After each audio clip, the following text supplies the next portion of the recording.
that, because I think that you've got to be really realistic in terms of what your expectations are going to be, as well as the expectations of the sportsmen and what you're going to be able to provide for them. I guess that's my biggest issue, is that, I see it more, you talk about information as a member of the public, I see kind of it, particularly when I looked at you're going to conduct surveys to develop messaging and or monitoring to determine message effectiveness. That kind of goes more toward the area of kind of less toward information, more toward propaganda. So, I just am not sure you're going to be able to get done what you want to get done unless, as you indicate, you've got a lot of donations coming in addition to that.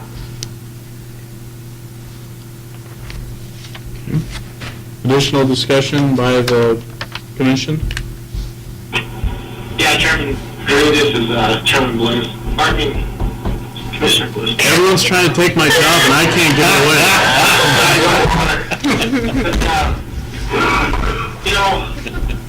I would hope that this money is a good baseline start and to get this program going. And we have got some fantastic organizations in this state that stepped up to the plate year after year, day after day, to make sure that the right things happen in the state for wildlife. I believe in this concept. I believe in this program. Trust me, I worked my tail off developing the Silver State tag from the very, very beginning to where it is today. And this program is going to eat up, it could use a lot of that money. And I'm willing to go down that road because I believe in it. And I think there's other sportsmen out there like me, whether it be with, the fraternity or MBU or hopefully the Dream Tag folks will step up to the plate and fill in those holes where we might need additional dollars to make sure that this thing works in the way that we want it to. Okay. Additional commission discussion? All right. If not, this has already gone out to public comment, so I'm looking for a possible motion. And at this point, I think with things not being completely adopted, we might be more appropriate to adopt a platform. And my hope would be to adopt a platform in general support of what's before us today, so long as there's no potential conflict in terms of diversion with the federal regulations. Is that a motion, Mr. Chairman? Tim, do you have my sense of that is going to be the same, is that, given how this advisor, I think they struck the word advisory, the council is going to be constituted with appointments and the director, I believe, or his designee, and that I don't have any problem with them having as much autonomy as they can have without risking the regulatory violation. So my view is to support it. Let's try to figure out the best way to get the language right so we don't jeopardize any diversion issue. Okay.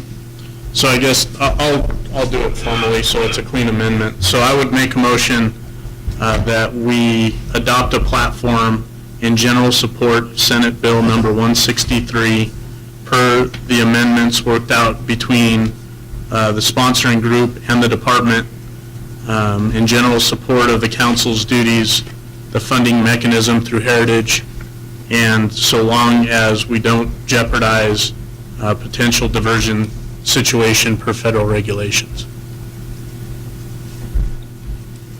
Second. Okay. It's been moved and seconded to adopt a platform in general support of the concept presented to us in our markup, so long as that does not interfere with federal diversion laws. Is there any discussion or question on the motion? Okay. Hearing none, all those in favor, please signify by saying aye. Aye. Aye. All opposed?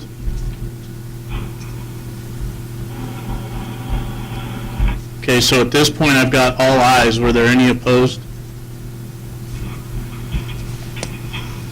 Okay, motion carries unanimously at 8-0.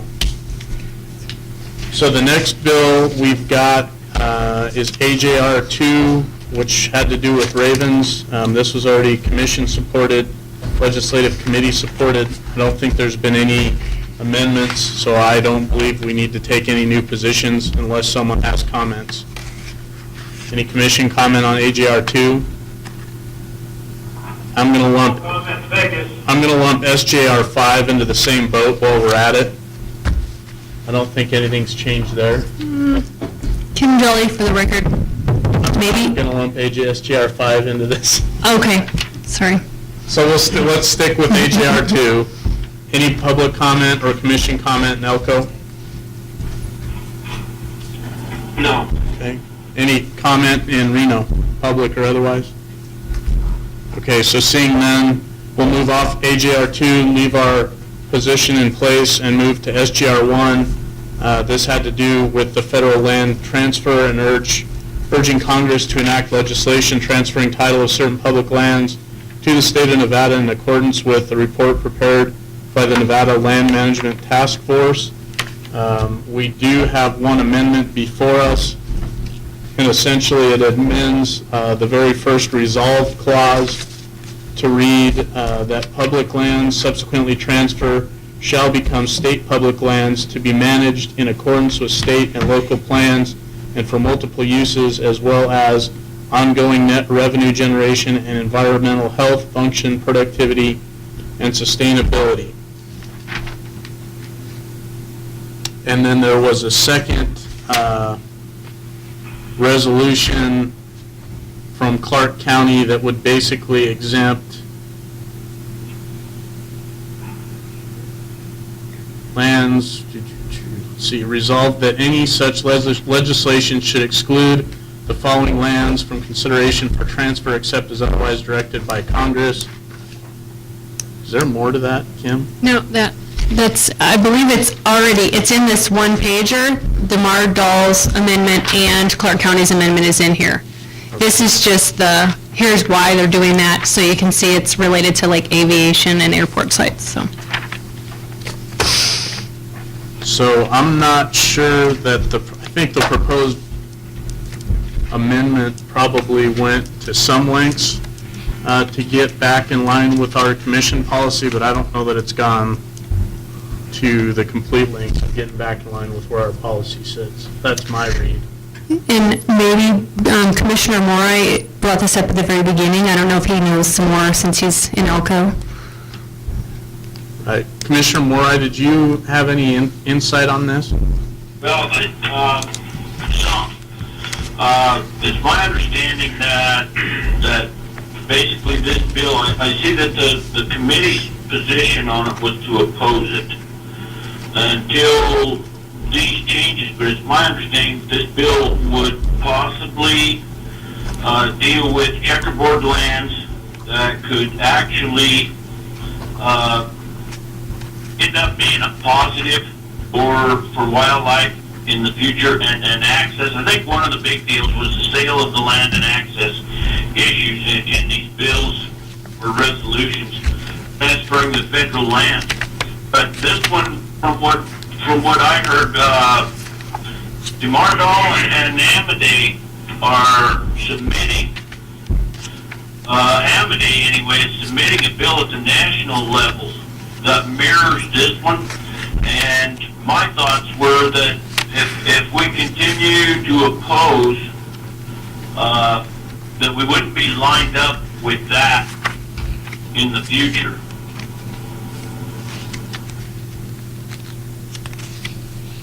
Right, and just to answer that, I have been informed that Congressman Amadei is proposing this. In fact, when his staff brought it up to me, I said, I will get you our commission policy that has some issues with that. I guess basically the way I read the resolution or the amendment is it's saying the lands will transfer, so it'll go from federal to state land, and it'll kind of remain status quo if I remember our policy correctly, it basically says we won't support a transfer unless it's going to be beneficial to wildlife and public access. And so I'm inclined to leave our position as is and continue to lean on that resolution because I believe it's good and we can speak from that. I don't think that discounts us, as Commissioner Morai has suggested it might, from having discussions with either state or federal delegation folks. We could adopt a platform that's supportive of land transfers as long as it's consistent and satisfies our existing commission policy. Right. That might be another way of doing it. Or possibly if we took a neutral position, is what I was thinking.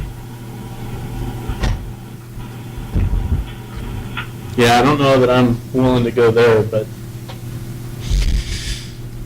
additional comments by the commission? Yeah, Chairman Drew, this is Commissioner Bliss. I have just a question. The transfer of this land, what you read was it would transfer from federal lands to state public lands. And in that transfer, how the PR dollars are allocated? Are they allocated to each state on federal lands, public lands, or state lands? And then what happens to our ability to utilize the PR dollars if these lands start getting sold? Are we looking at potential huge impacts in the amount of money that we get from PR, the way that money is allocated? I'm looking at Patrick because I don't have an answer on that one. And I'm looking a little puzzled. I'd have to double check with Maureen and Gabe on the formula for distribution of PRs. I'm not sure that public versus private land is part of that formula. It's mostly number of license holders compared to the population, but there's several factors in it, and I'd have to review that with them to see if the composition of the lands in the state have any impact on that.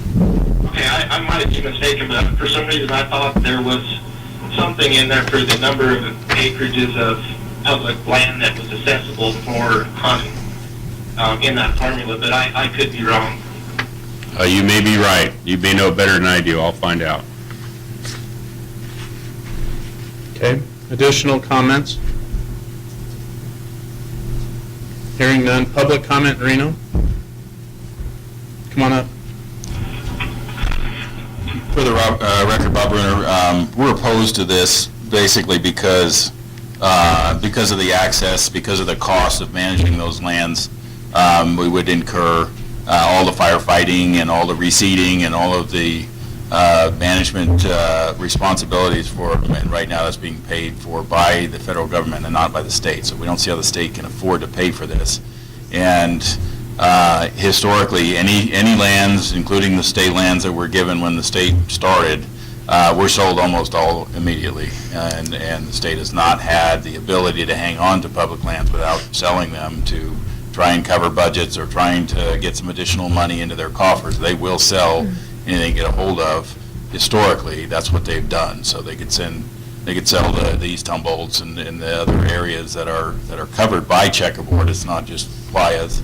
And also some of the calculations that they use to determine how valuable the land is and how much money they can get off of it is based in Wyoming and Utah, and those lands are just more valuable. They have timber on them, they have oil on them, they have a lot more on them than we do in our land. So it's not apples to apples when how much revenue we're going to get for doing this, and they certainly haven't taken a good look at how much it's going to cost us to do that, and it's going to restrict the department's ability to get on those lands and manage wildlife, and the sportsman's ability to get out there and enjoy it. Okay. Additional public comment, Reno? Karen Boger, Backcountry Hunters and Anglers. I assume, Bob, you were speaking for the coalition? I can't, sure, yeah, that's our position. Okay, good. So, this is Backcountry Hunter and Anglers, but we're also part of the coalition, and I support everything that Bob just said. But in addition, I just want to say that even in its amended form, it still intends to sell and it says sell the checkerboard land. So as Bob stated, that's a grave concern both for wildlife and sportsmen because of the important wildlife areas that exist within those checkerboard lands. And secondly, although the amendment gives some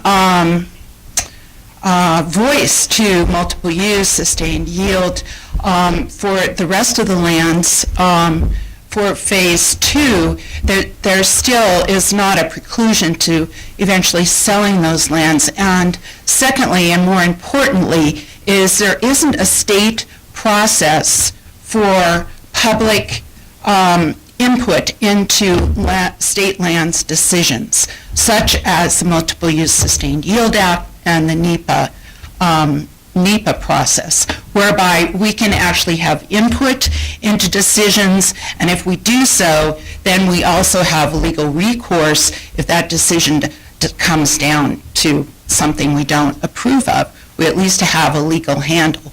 But for the state has none of those laws to protect the democratic process that we have at this moment as regards public lands and our interest in our sportsmen and wildlife interests. Thank you. Additional public comment in Reno? Is there any public comment in Elko? Las Vegas? All right, I'll bring it back Mr. Chairman? to the commission. Go ahead, Patrick. If I could respond to Commissioner Bliss's earlier question about the apportionment formula. I just looked up on the internet a document from Fish and Wildlife Service, and it states that there's 2 factors in the formula for states to receive funds. One is the total area of the state, and the other is the total license holders. And those are counted 50-50. It doesn't say anything about whether the land is public or private. All right, any further commission discussion or thoughts? I don't necessarily, again, I'm not necessarily comfortable coming off our opposition. I wouldn't care if we left the opposition in place and proposed a platform going forward. I did suggest to Congressman Amadei's staff that they may want to look into developing a local group of folks to look at the checkerboard lands a little more diligently, kind of as a phase 2, identify which areas may actually make sense for transfer and which areas may make more sense to leave as mandated open space. So, I don't know if we want to do that at this point. I think we need to probably stick pretty specific to SGR1. Is there thoughts on a motion or platform, or Commissioner McNinch? Mr. Chairman, my inclination would be to, I think it's, I think we have to be a little more definitive by sticking with our current position. I think it's important to let them know that it doesn't hit where we would want it to in terms of wildlife value, and there are a lot of good comments here and a lot of good points made, and I think that opposing due to conflict with policy 64 is appropriate right now at this point. Okay. I'm comfortable with that, so unless someone throws a motion out, I'm going to move to the next bill. So one more, SGR 5 was support of the Sagebrush Ecosystem Plan. There were some amendments, and specifically, I think, in terms of the resolve statements, it talks about if the strongly urges the Fish and Wildlife basically not to list the bird as endangered, requests BLM and Forest Service to adopt a state conservation plan as the management alternative for greater sage grouse. If the bird gets listed, I think they're asking for a 10-year extension of time, basically through fiscal year 2025, to allow the state plan to go into place and prove kind of its worth. So I think I summarized those adequately, but did the department have any thoughts or comments on the amendment? I'm not inclined necessarily to change a position based on what I'm seeing, but are there any public comments on SGR 5? Reno? Seeing none. Elko? Seeing none, Las Vegas? Okay, I'll bring it back to the commission. If there's not a motion, I'm going to close that one. Mr. Chairman, I'll just make I think I didn't see the need to add the 25 years, to be honest with you. You know, to me, it's, we're supportive of the efforts, and, but it just seemed, I don't know, it just almost seems divisive. And it just doesn't seem like now's the time to be talking about, if you don't, we're going to continue to push if you list the bird, or if you don't, let's put off the listing for 10 years. I'm not sure that that's, I don't know. To me, it just seems to throw an unnecessary wrinkle in things to be taking a stance like that. I think things are moving forward. I think it's been a real painful process, and I guess if I had my druthers, it wouldn't be in there. But at the same time, I want to be supportive of what the council's done. Just my thoughts. So I'm not going to make a motion to make any changes, but I think it's too bad that has to be. Well, and I think we can always be clear that we support the original intent as well. And Yeah, I think original intent, because unless we take action to change our position, that's I what we're guess going to be it's, anyway. that's where we're going to be, is without this language. So in that sense, I support not taking action then to change our position on the new language. Any other thoughts or comments? All right, are there any bills that we have not addressed that need to be addressed? Kim Jolly, for the record, not that I know of at this time. I'm getting a lot of worn-out faces looking at me, so I'm going to open it up to Elko and Las Vegas for public comment or commission comment before we leave item 4, just in case there's something out there that I don't know about that might be going on. So any public or commission comment before we close item number 4? Okay, how about Las Vegas? For the record, Mike Reed, I just want to thank you for having this, and I hope that we continue to have these types of meetings in the future. Thank you. Thanks, Mike. Any other comment out of Vegas? Okay, Reno, before I close item number 4? 4 is still on our legislative update and commission bill positions. And then we have a general public comment. Okay. So anything else on item 4? Okay, seeing none, I'll close item 4. We'll move to item